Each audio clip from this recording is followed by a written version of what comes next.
Yan. There you go. 'Di ba? So, ang dami niyong pwedeng gawin at pakitaan mo nga kami ng mga workout na pwede mong gawin with that. Okay? So, it's a bottled water tapos ginagawa niyang bicep curls.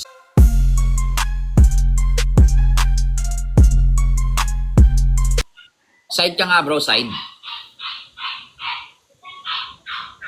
Talikod.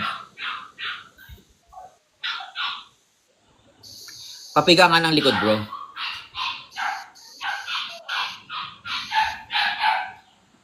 Pagitna ka, bro. Hindi ka nakagitna. Yan.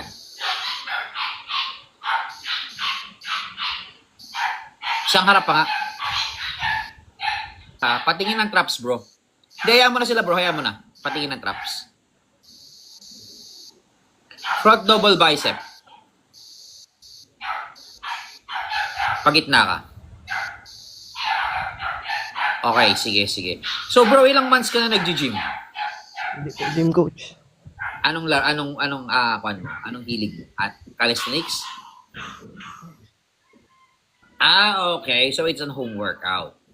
So, kamusta naman? Ilang months ka na nag-home workout? So, coach, tapos 2 months. So, kamusta naman yung naging improvement mo in 2 months time?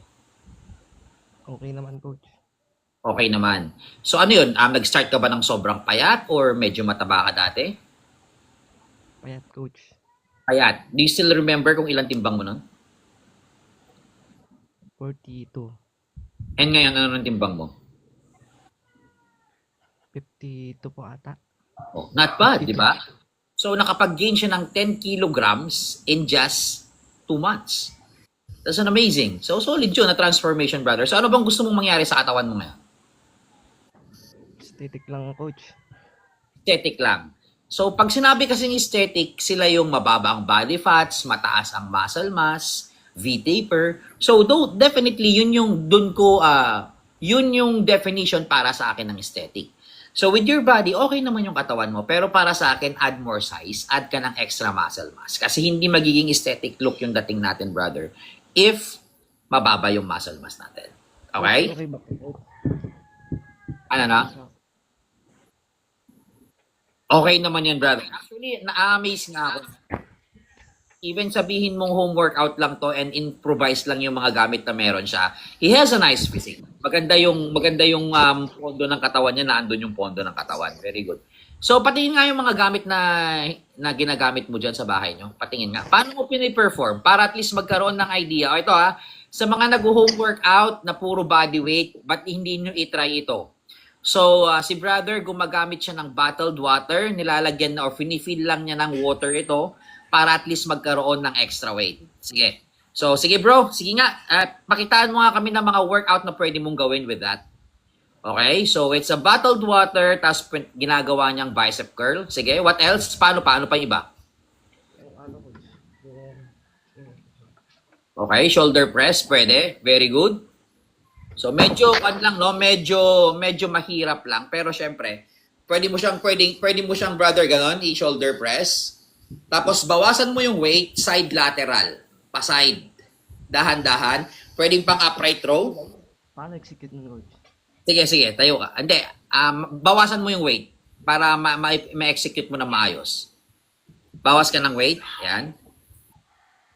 So, di ba, nababawasan niya ng weight kasi nga, nakatali lang po yung bottled water dun sa mismong handle niya. So, he can adjust the weight anytime na gusto niya. Okay, sige. Side lateral. Yan. Pataas, side, pa ganyan. Huwag masyadong mataas. Minsan na mas mataas pa rin ito over your wrist. So, ganyan yung movement. Kita mo? Mas mataas to over this one. Wag ganun bro, wag ganun. Eto, kita mo ako, igaganon ko siya. Pero mas mataas ito. Wag mas mataas to. Wag ganun. Yan lang siya. Movement niya is from the side. Yan, pwede na yan kahit papano. Okay? Tapos, pwede mong gawin bro, hawakan mo pwede ka mag-dumbbell row. Very good. Sige. Dumbbell row. Kita nyo? Yan yung mga sinasabi ko sa inyo.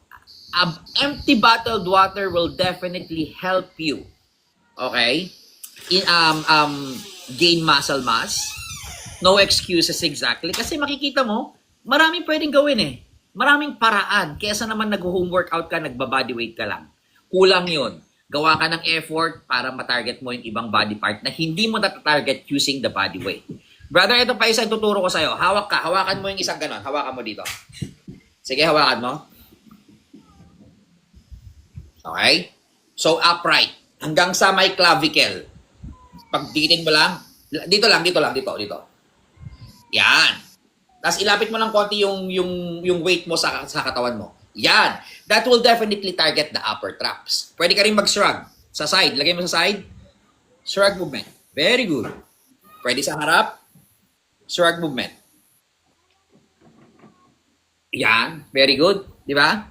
So, ang dami. Pwede mong ilagay dito, bro. Ilagay mo dito ulit. Sige, turuan kita. Ilagay mo dito. Okay, mag-squats ka. Squats. Baba. Okay? Oh. Ilagay mo ulit dito. Mag-lunges ka. Lunges. Paano, coach? Okay, sige. Ihakbang mo yung isang paa mo. Ilagay mo muna dyan. Hakbang mo yung isang paa. Iyan. There you go. Di ba? So, ang dami nyong pwedeng gawin. Okay? Kahit ano eh. Actually, pwede nyong gawin with those empty bottled water. Okay? So, sige. Yun, at least naipakita natin kung gaano siya kadesidido talaga. Ipinapakita niya kung gaano siya kadesididong matuto, gumanda yung katawan. Okay? Ito dapat yung mga tinutularan natin. Okay, brother. So, ang gusto mo is magkaroon ng aesthetic body. Very good ka doon. So, kamusta ang kain? Ilang beses tayong kumain sa maghapon? 4 minsan, coach. 2. 4 or minsan, coach. 4. 4. Okay, very good. So, ano yun? Lutong bahay? Lutong bahay. Lutong bahay. Minsan, naka-prep. Naka-prep. Bumibili ka ng sarili mong pagkain. Okay. Sige. Brother, kung ganyan yung diskarte mo, you're doing it good. Kasi yan talaga yung perfect eh. Even sabihin natin umaasa tayo sa lutong bahay, make sure na gumagawa rin tayo ng effort, okay, na bumili ng mga pagkain na maidadagdag natin dun sa lutong bahay na yun. And definitely yung mga pagkain na medyo mataas ang protina since aesthetic look ang gusto mo. So alam naman natin, high protein food will definitely help you repair and recover or gain muscle mass. So tama yung ginagawa mo. So sa workout naman, brother, since naituro ko na sa'yo, okay, yung mga possible na workout na pwede mong gawin sa bahay, idire-diretso mo lang. But honestly, 2 months time, brother, napaka-solid ng physique mo. Ako na nagsasabi sa'yo, bro, you have a great physique, well-developed yung katawan mo, may pondo, unang-una siguro maganda yung genetics mo. So in 2 months time na home workout, idire-diretso mo lang, brother, at ako na nagsasabi sa'yo, malayo ang mararating mo, basta't sipagan mo lang. Okay? Coach. So do you have any more questions, brother? Sa tricep, coach. Tricep. Kaya, coach, parang imbalance po kasi hindi ko mapansin. Brother, kasi ganito, sa mga beginner, that's normal. Na may mga imbalance. Even ako, bro, 13 years na ako nag-workout, I still have imbalances.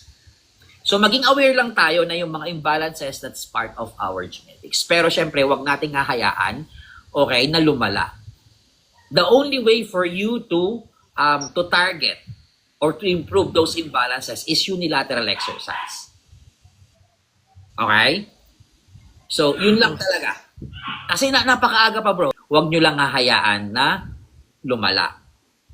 Okay? So, i-workout mo na agad. Kung sa tingin mo, nababother ka na, masyado ng malayo, pangit na tignan, imbalance, i-workout mo na, bro. Unilateral exercise. Okay? And then, napakaaga pa, bro. Huwag mo munang isipin yan. Basta idire-diretso mo lang yung workout na ginagawa mo. Balikan mo ako after 2 months because that's normal for a beginner. Kasi right-handed, left-handed tayo. Meron at meron. Mas malakas talaga yung kabila sa kabilang part natin over the other part. So, definitely, magkikreate ng muscle imbalances. Pero on and on, syempre, sa katagalan natin sa workout or sa gym, kailangan inaayos na natin siya. Right? So, any more questions, bro? Okay, coach. Thank you. Okay, no problem, brother. So, balikan mo na lang ako after 2 months para mas makita natin yung improvement na katawan. Okay, coach. Ingat lagi. God bless.